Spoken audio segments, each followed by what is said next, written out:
ஒரு கிராமத்துல ராமன் என்ற ஒருவன் வாழ்ந்து வந்தான். அவன் பணக்காரன் இல்ல, ஆனா மனசு ரொம்ப கடினம். யாராவது உதவி கேட்டா எனக்கு என்ன லாபம்னு தான் முதல்ல கேட்பான். ஒரு நாள் ஒரு வயசானவர் தண்ணீர் கேட்டுக்கிட்டு வந்தார். ராமன் கோபமா, போங்க, எனக்கு வேலை இருக்கு, நான் தண்ணி கொடுக்க மாட்டேன்னு அனுப்பிட்டான்.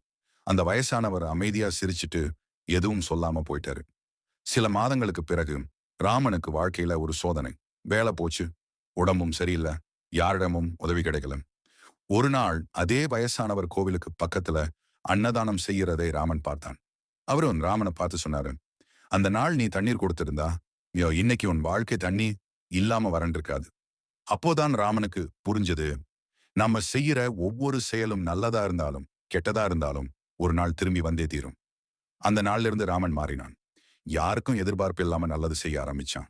காலம் கழிச்சு அவன் வாழ்க்கையும் மெல்ல மெல்ல நல்லபடியா மாறியது. கதையின் கருத்து, நாம் விதைக்கிறதே தான் ஒரு நாள் அறுவடையாகும்.